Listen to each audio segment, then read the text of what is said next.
ارشاد باری تعالیٰ ہے، الا بذکر اللہ تطمئن القلوب، بے شک ذکر اللہ سے ہی قلوب کو اطمینان اور سکون حاصل ہوتا ہے۔ سامعین کرام، ذکر اللہ وہ نعمت خداوندی ہے جو انسان کو زمین سے اٹھا کر آسمان سے اوپر لے کر جاتا ہے۔ حضور سلطان العارفین سرکار فرماتے ہیں، ذکر با رسانت با دیدار خدا، یعنی ذکر اللہ انسان کو اللہ کے دیدار سے مشرف کر دیتا ہے۔ مگر اب یہاں سوال پیدا ہوتا ہے کہ ہم میں سے بہت سے لوگ جو ہیں وہ اللہ کا ذکر کثرت سے کرتے ہیں، مگر باوجود اس کے ہمیں اللہ کا دیدار کیوں نہیں ہو رہا؟ ہم پہ راز حقیقی و بھید کیوں نہیں کھل رہے؟ دراصل ہمارا طریقہ ذکر کرنے کا اور ہے، اور ہمارے صوفیہ کرام جن پہ یہ راز کھلے ہیں اور جنہوں نے اللہ کا دیدار کیا ہے، ان کا طریقہ اور تھا۔ حضور سلطان العارفین سرکار فرماتے ہیں، قلب حلیات کی کچھ ہویا ذکر زبانی ہو، قلبی روحی خفی سری سب راہ حیرانی ہو، شاہ رکھتی نزدیک جلیندہ یار نہ ملے اس جانی ہو، نام فقیر تنہ دا باؤ جڑے وسط لا مکانی ہو۔ آپ فرماتے ہیں کہ اے طالب، تو قلب کو بھی دھڑکاتا رہا، زبان کو بھی ہلاتا رہا، مگر بدقسمتی سے تو حقیقت اور وصال حق سے محروم رہا، کیونکہ محض دل کے دھڑکنے کا نام ذکر اللہ نہیں ہے۔ دراصل ذکر اپنی ذات سے بیگانہ اور رب کی ذات سے آشنا ہونے کا نام ہے۔ اگر آپ قرآن مجید کی پہلی سورت جہاں سے قرآن شروع ہوتا ہے اس پہ غور کریں تو ہمیں بہت کچھ حاصل ہو سکتا ہے۔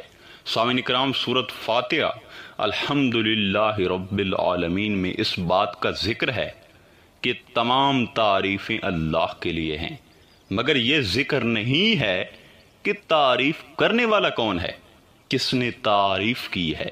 اس میں صرف اللہ کا ذکر ہے، مگر اس کی تعریف کرنے والے کا ذکر نہیں، یعنی جس کی تعریف ہے اسی کا ذکر ہے۔ ہم کیا کرتے ہیں؟ ہم کثرت سے ذکر تو کرتے رہتے ہیں، لیکن درمیان میں اپنی ذات کے اندر قید ہوتے ہیں۔ میں نے ذکر کیا، میں نے یہ کیا، میں نے وہ کیا۔ دیکھیے، اس اسلوب سے اللہ تبارک و تعالی مخلوق کو اپنے ساتھ ذکر سے تعلق قائم کرنے کے طریقے کے بارے میں رہنمائی فرما رہا ہے کہ میری تعریف کرو، میری حمد کرو، میرا شکر بجا لاؤ، میری عظمت بیان کرو، مگر ایک شرط ہے، اپنے آپ کو درمیان سے نکال دو، یعنی اپنی ذات کی نفی کرو۔ میں اس شخص کا تعلق اپنے ساتھ قائم کر لیتا ہوں جو مجھ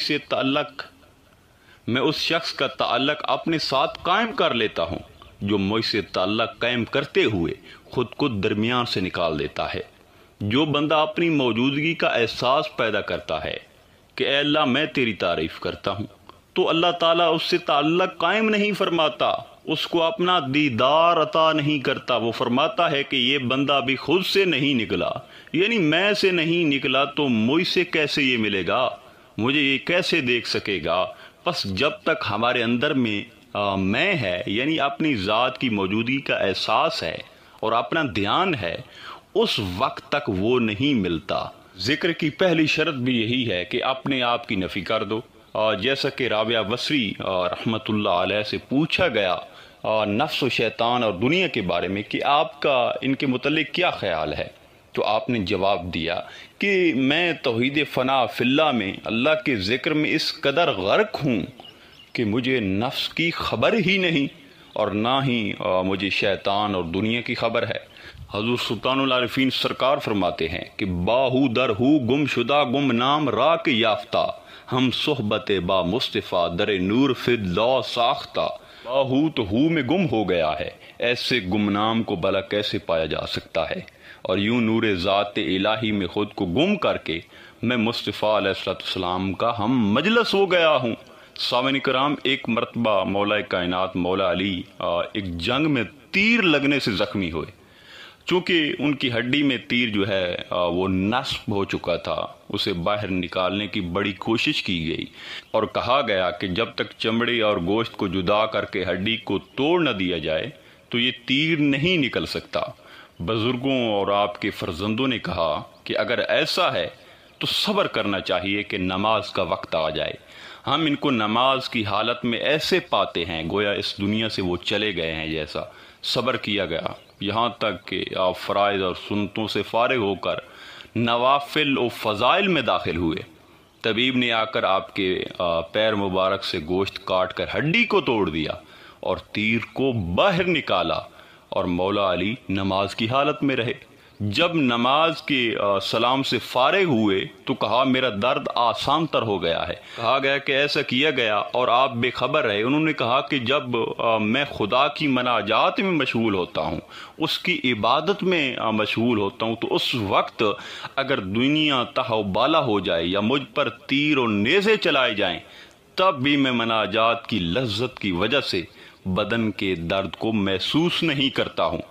سامعین کرام، اس طرح ذکر کرنا چاہیے، اس طرح نماز ہوتی ہے، یہی طریقہ ہے ذکر کرنے کا جیسے نماز کو اور ذکر کو مولا علی پڑھ رہے ہیں۔ ہم کیا کرتے ہیں کہ اگر ہم نماز یا ذکر میں بیٹھے ہوں تو اگر کوئی مچھر کاٹے تو ہم دوران نماز یا ذکر کے اس مچھر کو اڑا رہے ہوتے ہیں۔ ہمارے نبی نے، ہمارے علی نے، ہمارے اولیاء کرام نے ہمیں ایسی نماز یا ایسا ذکر تو نہیں سکھایا تھا جیسا ہم کر رہے ہیں۔ انہوں نے تو ہمیں بتایا کہ ذکر یا نماز کے دوران اپنی ذات کی نفی کر دو تاکہ آپ پر نیزے یا تیر بھی چلتے رہیں تو تمہیں درد نہ ہو، اذیت نہ ہو، تکلیف نہ ہو، تمہیں ان کی پرواہ نہ ہو۔ سوال پیدا ہوتا ہے کہ اب بندہ خود سے کیسے جدا ہو؟ یہ تو بڑا مشکل کام ہے۔ سن لیں کہ خود کو نہیں چھوڑیں گے تو اللہ نہیں ملے گا۔ اگر اللہ سے تعلق بنانا ہے تو خود کو درمیان سے نکالنا پڑے گا۔ اس کے لیے آپ کو مشقیں کرنی پڑیں گی۔ یہ نہیں کہ ایک ہی دن میں یا ایک ہی سال میں جو ہے انسان کو اپنی نفی نہیں، اس کے لیے آپ کو صوفیاء کرام، اولیاء کرام کی صحبت سے مشرف ہونا پڑے گا۔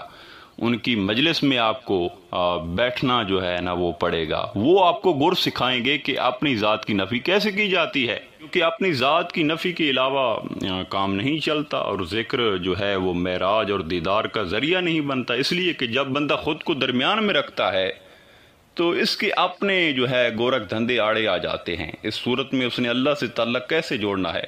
وہ تو بس ایسے ہی ذکر کر رہے، ذکر سے جنت تو مل سکتی ہے، لیکن وہ دیدار یا وہ اللہ سے تعلق یا اللہ کی دوستی ہے، اس سے انسان مشرف نہیں ہو سکتا باطن میں، کیونکہ اس سے اللہ کے لیے کوئی جگہ ہی نہیں۔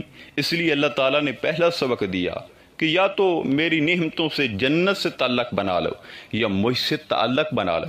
اگر نعمتوں سے تعلق بنانا ہے تو یہ بھی درست ہے، یہ ناجائز اور ممنوع نہیں ہے، اور اگر جو ہے گناہوں سے بچتے رہیں آپ تو جنت مل جاتی ہے۔ لیکن اگر اللہ کو پانا ہے جس طرح اولیاء کرام ہیں تو پھر اپنے آپ کو بھولنا ہوگا۔ جو اللہ کے تعلق میں خود کو درمیان سے نکال دیتے ہیں تو وہ تو صابر و شاکر ہو جاتے ہیں، وہ ہر حال میں پرسکون رہتے ہیں، پریشان نہیں ہوتے، کیونکہ ان کا اللہ پر توکل قائم ہو جاتا ہے۔ بس اللہ رب العزت کے ساتھ تعلق قائم کرنے کے لیے ضروری ہے کہ خلوص، وفاداری، توجہ اور اپنی ذات کی نفی کے ساتھ اس کا ذکر کیا جائے، اور کوئی چیز ہمارے اور ہمارے اللہ کے درمیان میں نہ آئے۔ ایسا ذکر جو ہے وہ معراج اور دیدار اور اللہ کے وصال کا ذریعہ اور وسیلہ بنتا ہے۔ آخر میں دعا ہے کہ اللہ تعالی ہمیں ایسا ذکر کرنے کی توفیق عطا فرمائے جس سے اس کا دیدار ہو۔ انشاءاللہ تعالی ملتے ہیں ایک نئے موضوع میں، تب تک اللہ نگہبان۔